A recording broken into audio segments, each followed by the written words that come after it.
James Matthews walked with steady steps through his quiet neighborhood. The evening air was cool, and the sky painted itself in shades of orange and pink. At 63, James had the kind of presence that made people stop and admire him. His tall frame, his veteran cap, and the way he carried himself spoke of years of discipline and service. James was proud of his time in the military and the sacrifices he made for his country.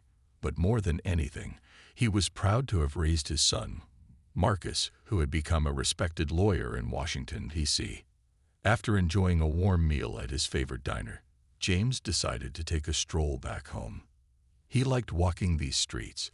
They held memories of his life, his family, and the people he cared for. The soft hum of passing cars and the chatter of neighbors made the world feel calm, even peaceful. James had seen enough of life to treasure moments like these. As he crossed the street, James noticed a patrol car parked a little ahead. He gave it little thought at first. Police cars were a common sight in the area. But as he approached, the officer inside stepped out. James glanced at the young man, Officer Bradley, who couldn't have been more than 25 years old.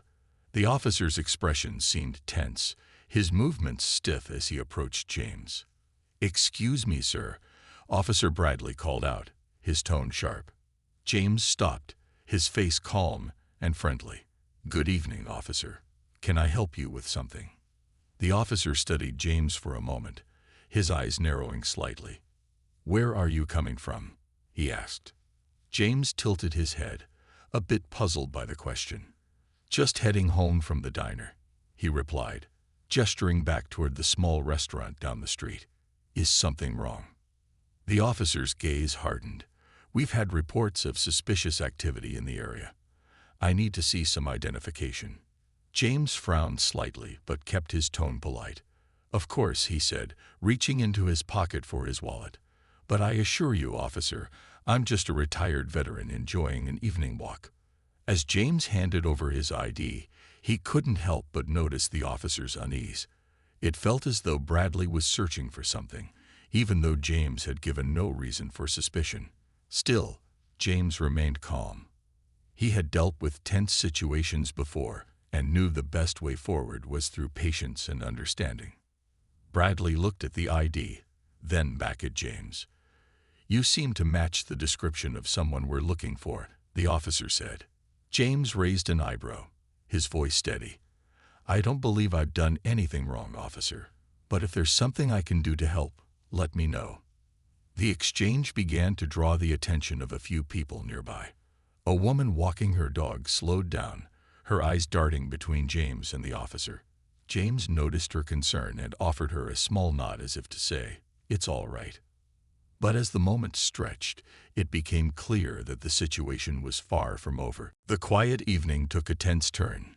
James stood calmly as Officer Bradley held onto his ID, flipping it over and inspecting it with an air of suspicion. James could feel the young officer's discomfort, but he remained polite, his years of discipline helping him stay composed. "Is there a problem, officer?"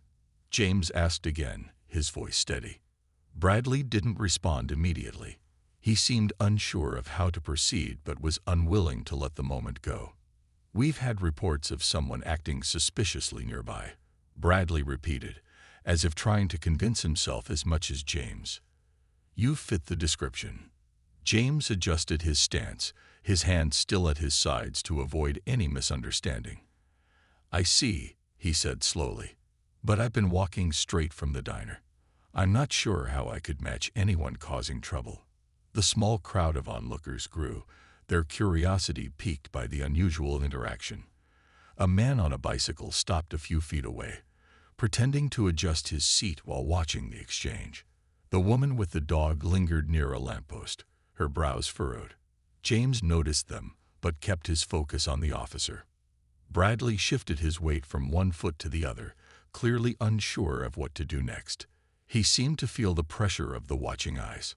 "Sir, I'll need you to stay here while I run a quick check on your ID," he said, turning toward his patrol car. "Take your time," James replied, his voice calm. He wasn't worried. He had nothing to hide and no reason to fear. Still, he felt a twinge of sadness that even with his veteran cap and polite demeanor, he was being treated with suspicion. As the officer walked away, James glanced at the small crowd. "I'm sure it's just a misunderstanding," he said, offering them a reassuring smile. Some nodded, but their worried expressions lingered. James felt their silent support, though he hoped it wouldn't be needed. Minutes passed, and Bradley returned, his expression still tense. "Everything seems to check out," he admitted reluctantly. "But I'll still need to ask you a few more questions." James frowned slightly. "I understand, officer, but I'm curious. What exactly am I being questioned about?" The young officer hesitated, glancing briefly at the onlookers. "Like I said, there have been reports of suspicious activity," he repeated, his voice losing confidence. James took a deep breath. He didn't want to embarrass the officer, but the situation was beginning to feel unnecessary. "Officer, I respect your work and understand the importance of keeping the community safe, but I hope you can see that I'm not the person you're looking for." Before Bradley could respond, the woman with the dog stepped closer. "Excuse me, officer," she said, her tone firm.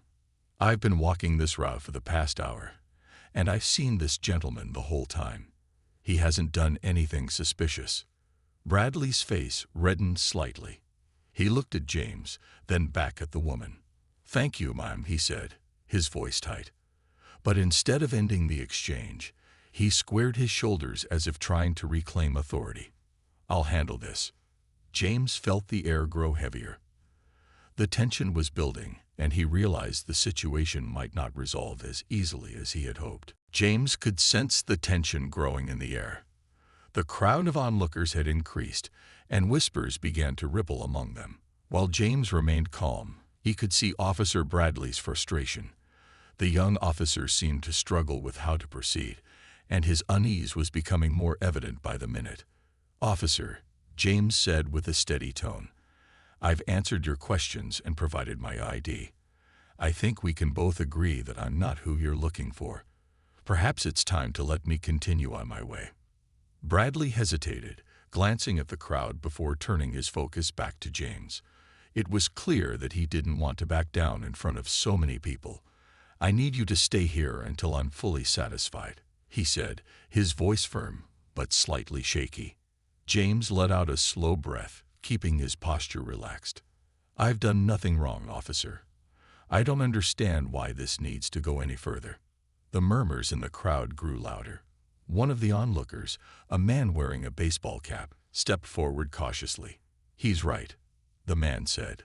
"We've all seen him walking here for years. James is a good guy. He's a veteran, for crying out loud. Let him be." Bradley shot the man a warning look but didn't respond. His grip on his belt tightened, and his jaw clenched. James could tell the officer was feeling cornered, but his persistence was only making the situation worse. Just then, another voice called out from the crowd. It was the same woman with the dog who had spoken earlier. "Officer, this isn't right," she said firmly. "You're holding up a man who clearly hasn't done anything wrong. You've checked his ID. What more do you need?" The officer turned toward her, his frustration now showing plainly on his face. "Ma'am, I'm just doing my job. Please step back." The woman didn't move. Her expression was unwavering. "And we're doing ours," she replied. "We're looking out for our neighbor." James couldn't help but feel a small sense of pride in the people around him. Despite the rising tension, they were standing by him. Still, he didn't want the situation to escalate. "Thank you," he said, turning slightly toward the crowd. "But let's give the officer the space to do his job." The crowd fell quiet, but their eyes remained fixed on the scene. Bradley took a step closer to James, lowering his voice so only James could hear. "Look, I can't just walk away like this. If I do, it'll look bad." James met the officer's gaze, his expression calm yet firm. "Doing what's right never looks bad," he replied softly. "It's a lesson I learned serving this country." Bradley's face twitched slightly, and for a moment, James thought the situation might de-escalate. But then the officer straightened his stance, his pride refusing to let him back down. "Stay here," Bradley said, turning toward his patrol car again. James stood still, his heart heavy. He knew this wasn't over, but he hoped it wouldn't take a darker turn. As James stood there, waiting for Officer Bradley to return from his patrol car, he felt a mix of emotions. He wasn't angry. Anger was a luxury he'd learned to avoid long ago. Instead, he felt a deep sadness. Sadness that even after serving his country and dedicating his life to doing the right thing, he could still be treated like this. The crowd had grown quiet, but their presence was unwavering. James could feel their silent support, and it gave him strength. Among them, the woman with the dog exchanged concerned glances with the man in the baseball cap. They both seemed ready to speak up again if needed. Bradley returned, holding a small notepad. "Sir, I need to document this encounter," he said, flipping the notepad open. His voice was more controlled now, but the tension in his posture remained. "It's standard procedure." James nodded calmly. "I understand, officer. I've always believed in following the rules." Bradley looked at him for a moment, almost as if he didn't expect such a measured response. He scribbled something down, then looked back up. "You said you were coming from the diner. Did anyone see you there?" James smiled faintly. "I'm a regular there, officer. The staff knows me well. You're welcome to ask them." The officer didn't respond immediately. Instead, he looked around at the crowd, his gaze lingering on the woman with the dog. "If anyone here witnessed him coming from the diner, speak up now," Bradley said, his tone carrying a hint of challenge. The woman stepped forward, her dog trotting obediently beside her. "I did," she said confidently. "I saw him leaving the diner just a few minutes before you stopped him. He's done nothing wrong." Bradley's jaw tightened, but he didn't argue. Instead, he jotted something down in his notepad. "Thank you, ma'am," he said, his tone clipped. The man in the baseball cap stepped forward as well. "Officer, we all know James," he said, his voice steady. "He's lived here for years. This isn't right, and you know it." James raised a hand to gently stop the man from saying more. "I appreciate your support," he said, his voice calm and warm. "But let's not make this harder than it needs to be." The man hesitated, then nodded and stepped back into the crowd. Bradley seemed to hesitate, his pen hovering over the notepad. He glanced at James, then at the crowd, and finally at his patrol car. It was clear he was wrestling with his next move. For a brief moment, it seemed like he might let James go. But then, as if making a decision he couldn't back away from, Bradley cleared his throat. "I'm going to need you to come with me for further questioning," he said, his voice firm. The crowd gasped, their whispers rising in volume. James's heart sank. He had hoped the officer would see reason, but it was clear pride had taken over. James nodded slowly, his face calm. "If that's what you feel is necessary, officer, I'll cooperate," he said. But inside, he knew this wasn't just about him anymore. It was about something much bigger. The crowd's murmurs grew louder as James walked toward the patrol car, his head held high. He didn't resist, even as the situation felt more unjust with every step. The woman with the dog called out, her voice trembling with anger. "This isn't right. We won't let this go." James glanced back at the crowd and offered a reassuring smile. "It's okay," he said softly. "The truth always comes out." As the car door closed behind him, James could only hope that the truth would indeed find its way to light. James sat quietly in the back of the patrol car, the hum of the engine filling the silence. Through the window, he could see the concerned faces of his neighbors still gathered on the sidewalk. Their support meant a lot to him, even if he couldn't say it out loud in that moment. He sat tall, his posture straight, reflecting the dignity he had carried through decades of service and life's challenges. Officer Bradley drove in silence, glancing occasionally in the rearview mirror. James could sense the officer's unease, though Bradley tried to mask it with a hardened expression. James had seen this before. young men trying to assert authority, caught between doubt and pride. He didn't hold it against the officer, but he wished the situation had been handled differently. The car pulled into the station, its brakes squealing softly as it came to a stop. Bradley stepped out first, then opened the door for James. "This way," he said curtly. James nodded, stepping out of the car. He walked with measured steps, refusing to let the weight of the situation show. As they entered the station, the bright fluorescent lights and the chatter of officers filled the space. A few heads turned as James and Bradley walked in, some officers raising an eyebrow in curiosity. Bradley led James to a small room with a table and 2 chairs. "Have a seat," he said, motioning to one of the chairs. James complied, settling into the chair with a calm demeanor. Bradley sat across from him, flipping open his notepad. "Mr. Matthews," Bradley began, his tone more formal now, "I need to ask you a few questions to clear up this situation." James folded his hands on the table. "Of course, officer. I'm happy to help." Bradley hesitated, as if unsure of where to start. "You said you were coming from the diner. What time did you leave?" James glanced at the clock on the wall. "About an hour ago," he said. "I had my usual, eggs and toast. I spoke to Sarah, the waitress, before I left." Bradley scribbled in his notepad. "And you've lived in the neighborhood for how long?" 22 years, James replied. "I moved in after retiring from the military." Bradley looked up, his eyes narrowing slightly. "Military?" James nodded. "Yes, I served for over 25 years. Navy, to be exact. It's something I'm proud of." For a moment, Bradley seemed taken aback. He shifted uncomfortably in his seat, his pen hovering over the notepad. "Why didn't you mention that earlier?" he asked. James smiled faintly. "I didn't think it was necessary. I thought my ID and cooperation would be enough." The room fell silent for a moment. Bradley's expression softened slightly, but he quickly masked it. "All right," he said, clearing his throat. "I'm going to verify your story. If everything checks out, you'll be free to go."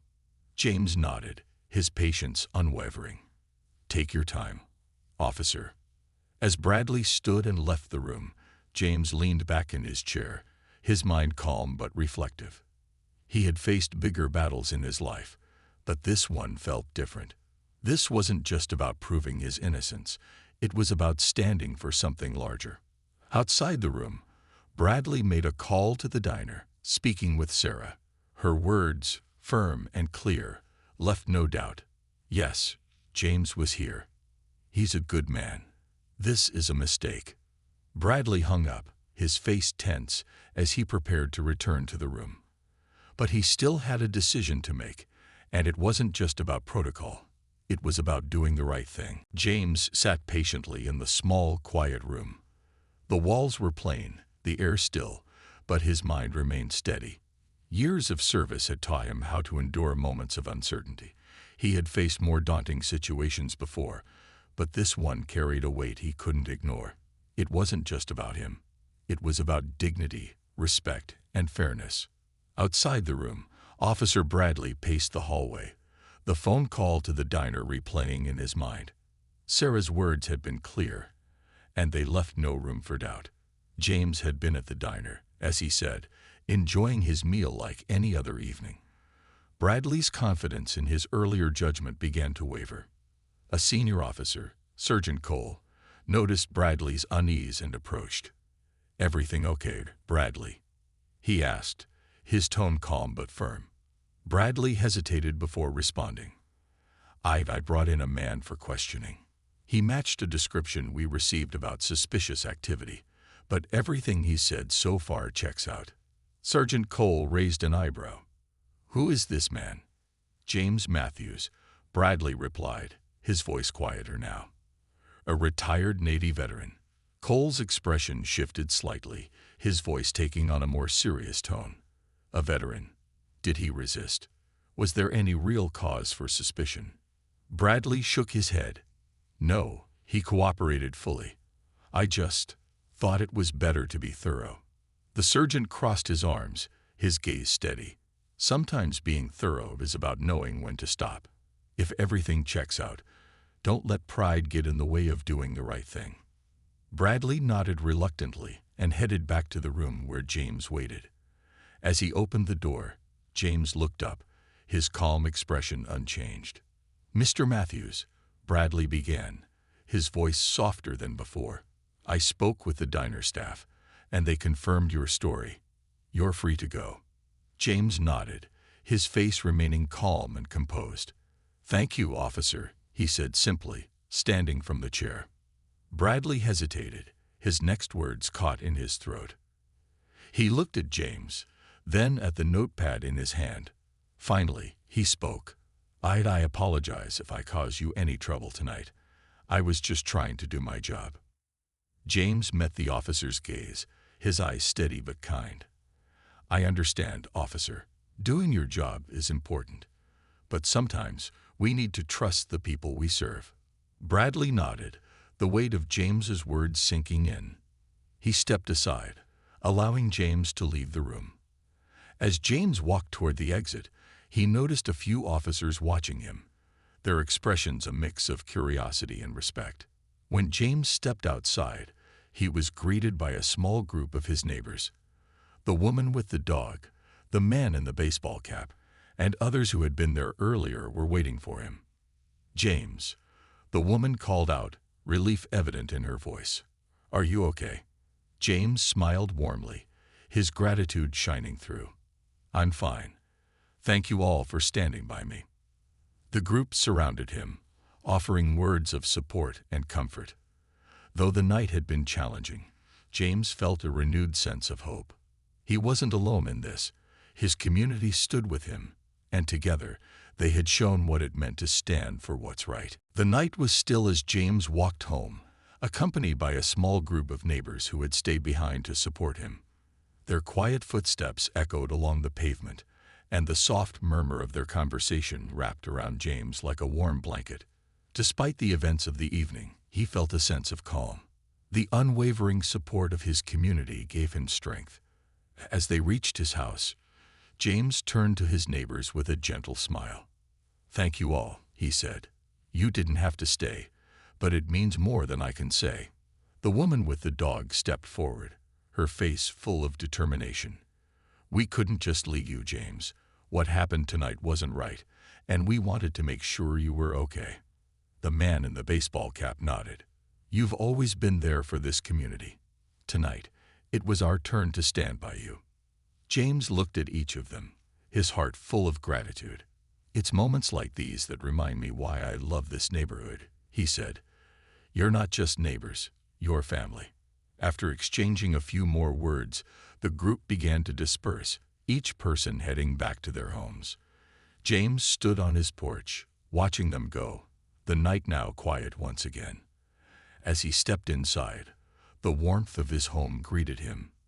He hung up his veteran cap by the door, a habit he'd maintained for years, and sank into his favorite chair.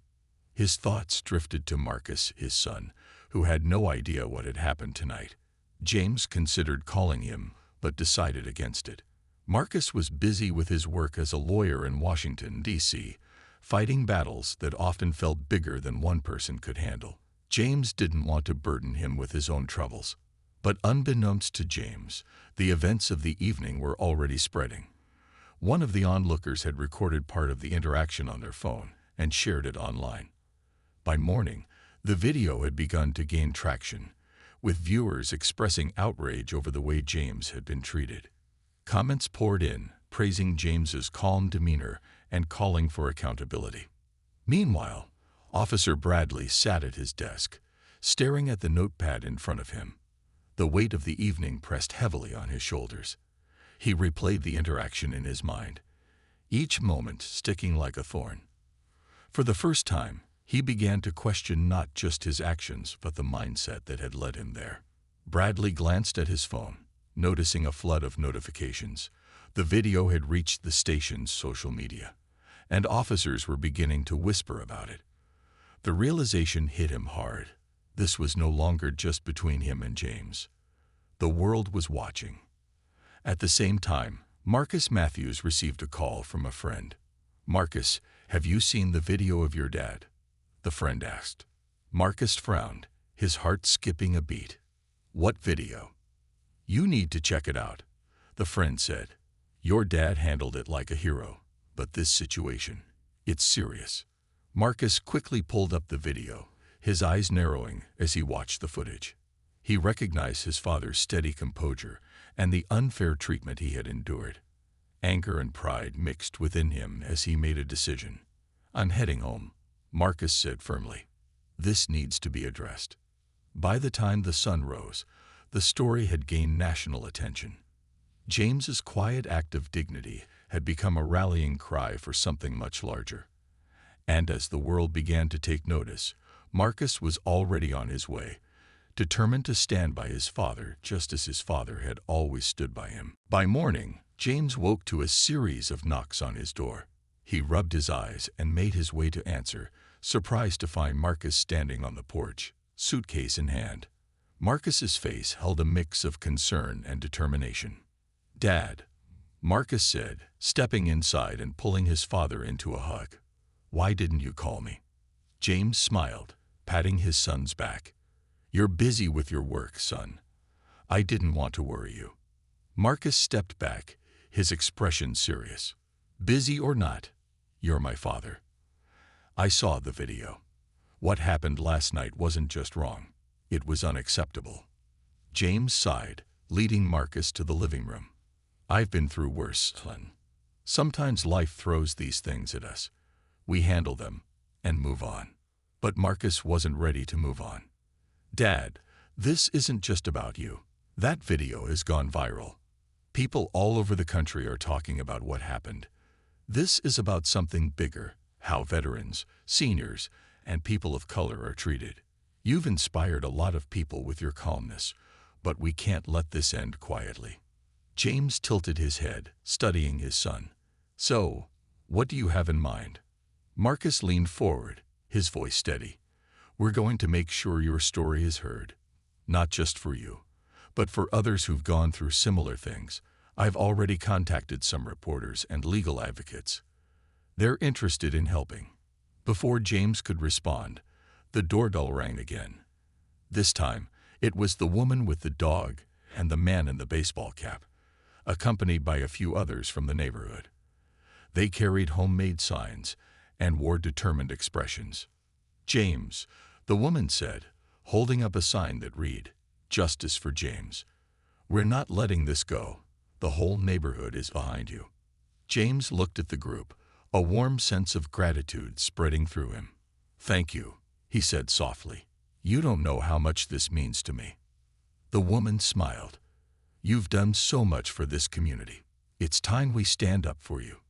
Over the next few hours, the front yard of James's home transformed into a gathering place.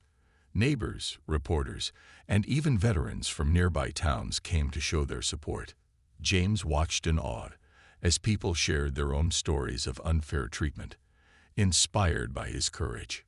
Meanwhile, at the police station, Officer Bradley sat in a meeting with his superiors. The viral video had put immense pressure on the department, and Bradley was being asked to account for his actions.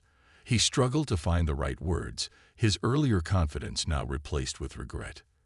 "I didn't mean for it to go this far," Bradley said, his voice low. "I made a mistake." The chief leaned forward, his tone stern. "A mistake like this affects more than just you, Bradley. It affects the entire department and the trust of the community. You need to take responsibility." As the day went on, the momentum grew. Marcus stepped forward as his father's advocate, speaking to reporters and emphasizing the need for justice and accountability. James, ever humble, stayed in the background, letting his son and community take the lead. For the first time in a long while, James felt the power of collective action. His quiet dignity had sparked something he never expected: hope for change. By the next morning, James's quiet street had turned into the center of a movement. Supporters filled the sidewalks, holding signs and chanting for justice. Local news vans lined the road, and reporters jostled for interviews. It was a sight James never imagined would unfold outside his modest home. Inside, Marcus was busy coordinating with legal advocates and organizing a public statement. James watched his son with pride, amazed at his composure and leadership. "You've grown into quite the man, Marcus," James said, a soft smile on his face. Marcus paused, looking at his father. "I learned from the best, Dad. You taught me to stand up for what's right." Their moment was interrupted by another knock on the door. Marcus opened it to find Sergeant Cole standing there, his face serious but respectful.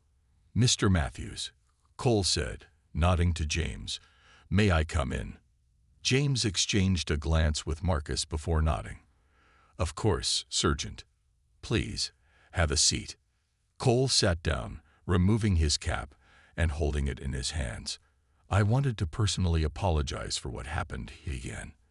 "The situation should have never gone that far.